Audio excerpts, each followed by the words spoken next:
So at the start of this year, TT Artisan sent me this insane 50mm 0.95 lens. And me being me, I decided to test it in the most difficult way possible, doing night street photography. And I promised y'all I'd eventually do portraits with this lens. Well, today, the last video of 2021, I'm fulfilling that promise, and today we're finding out how good this lens is for portraits. YouTube, what is good? So last week I got out with my friend Fernanda and we made some portraits using this absolute monster of a lens right here, this glass-filled beast, the TT Artisan 50mm 0.95, which comes in at a whopping $755, which is not a lot of money for a lens like this when you compare it to its contemporaries made by Leica and Nikon. And today we're answering the question, can this lens perform in portraits, and can you get the desired results of those really expensive lenses with something that is much more budget friendly for most photographers? So do me a solid, make sure you go follow Fernanda right now. Her @ is on the screen. It really helped me out having her participate in this video. Hit the thumbs up button. And if you want some insights into how I edited everything in today's video, here is the formula from the Evan Ramp preset module. These are the exact formulas that I use to get the edits on all these images. So if you want to mimic the style, you can do that on evanramp.com. But let's get into it. Here's a quick little behind the scenes from this shoot. Hang on.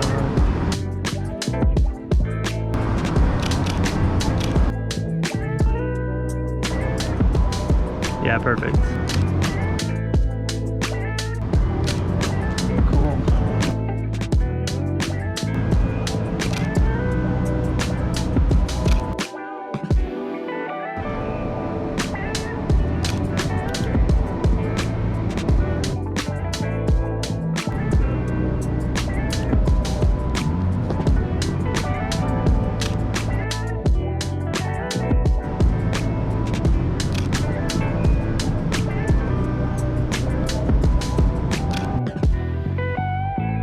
All right, so here are a few observations that I had getting out to make these photos. I was completely blown away with the result. As I was making them and looking at the back of the camera, I was thinking, yo, all the problems that I had doing street photography with this lens don't seem to exist when I'm doing portraits. Now, one of the big problems that I had was focusing. But this makes sense doing something like street photography because obviously when you're out in the streets, a lot of things are moving around, you're moving. So having that razor thin focus at 0.95 does become a detriment, and it becomes a little bit more difficult. But when you're using this lens in a more controlled environment, the focus was a lot easier to control, and I feel like almost every photo I made was in focus for the most part. Now, one little quirk with this lens, I think because it is a little bit on the more budget side of things, you need to calibrate the exact focus on this if you want it to be perfect. I found with me, it seemed like I'd be focused on one eye and then the other one would be in focus, which isn't necessarily a big deal, but I would prefer to have the front eye in focus and the back one slightly out of focus. But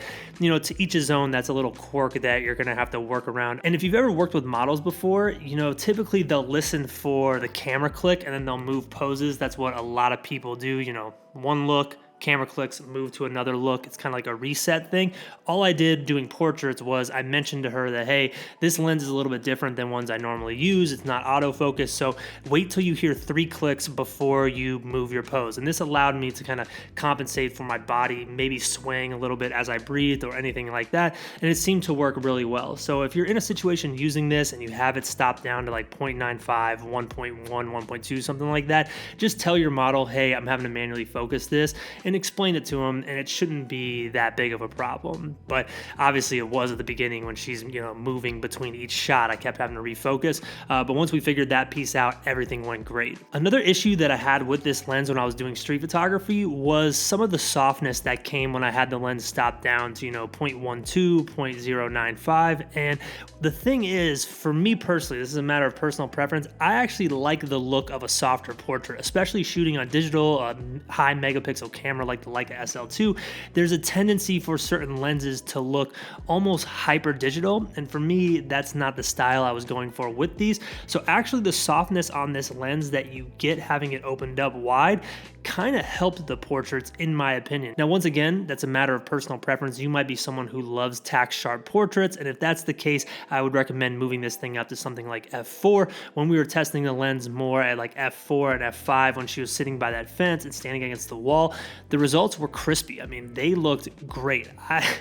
I was really shocked. I'm not gonna lie. I did not expect this lens to perform as well as it did, especially once I had it stopped up to f4. I mean, those shots look incredible. They look really, really good. And I can't lie, this was a big surprise to me. I was not expecting the images shot at f4 and higher to look as good as they did, and I was so skeptical I actually brought my Sigma 45 f2 with me to do some comparisons and really figure out, am I crazy, or is this lens looking just as good as something you would buy in like the autofocus category of budget lenses between $500 and $1,000? And I'm gonna tell you all about that next, but first I briefly wanna thank the sponsor on today's video, Cuts. So I'm gonna keep it real with y'all for a second. As photographers, sometimes we dress like dorks. If you go back and look at some of the first videos on this channel, the fits I'm wearing make your boy want to throw up. But Cuts is helping me and they're helping y'all. You can go to the link in the description on today's video and save 15% or use code EvanRamp to save 15% on any of Cuts products. You see, this is what's great about Cuts. It takes all the guesswork out of a man's wardrobe. They focus on simple styles like t-shirts, hoodies, basic colors, no large logos, which allow you to look professional in a variety of settings and, more importantly, feel comfortable and confident. So what I like to do is I like to wear Cuts out when I'm doing photo shoots like the one in today's video, as well as to meetings, as well as to night outs with friends. Some of my favorite items are things like the elongated t-shirt, which I talk about every time I mention Cuts. Hands down my favorite product for a taller, athletically built guy like me, but Cuts is constantly introducing new products like their premium joggers as well as their bomber jackets, and they have a new product that I haven't gotten in my hands yet, but I'm very excited about. It's more of a weather style jacket, perfect for those rainy day photo shoots that you know I love and I know you love as well. So start feeling comfortable and confident regardless of the situation. Pick yourself up something from Cuts today. You can use my code EvanRamp to save 15% or go directly to the link in the description on today's video. So big shout out to Cuts for sponsoring today's video. I'm actually wearing their elongated t-shirt right now. Hands down my favorite product they make. I've been saying that since the minute they became a part of this channel. So putting the Sigma 45 f2 on the camera, initially I thought this was going to yield a better result. You know, obviously I can set the Leica SL2 to have face tracking. I knew the autofocus wasn't going to be an issue. I also wasn't worried about the model moving around. I knew she could reset and act a little bit more natural. So I was thinking that I was going to get a better result. And in my personal opinion, I don't think I did.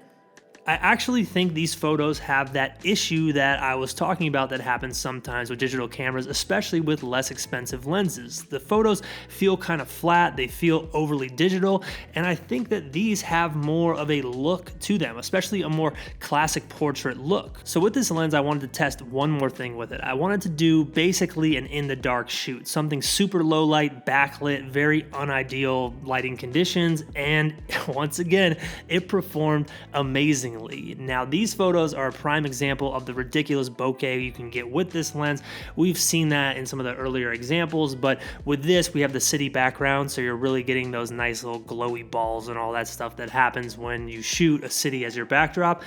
I'm blown away by these. I think they look fantastic. Once again, the softness of this lens I think really plays to the general look, gives a very atmospheric, hazy feel to the image. And once again, all I had to do was really focus and make sure that I was locking into her eye and her eyelashes to make sure that that was the key component of the portrait that was in focus. And for me, I got nothing bad to say. I'm really, really surprised by this video and by this test. I was expecting to have a little bit more, I don't know, negative opinions, but I really don't. I'm really glad I made this video. I was putting it off for so long because I didn't want to be negative and I didn't know what the results were going to be, but now I'm thinking that this is a lens that I'm going to use for a lot more portraits going forward. So if you're somebody who's curious about these, you know, really low aperture lenses, this is definitely something you might want to check out. Maybe you can rent it from one of these services and try it on your own. And if you have it, let me know in the comments your thoughts on it. Hit the thumbs up, subscribe if you are not yet. I will catch y'all next time.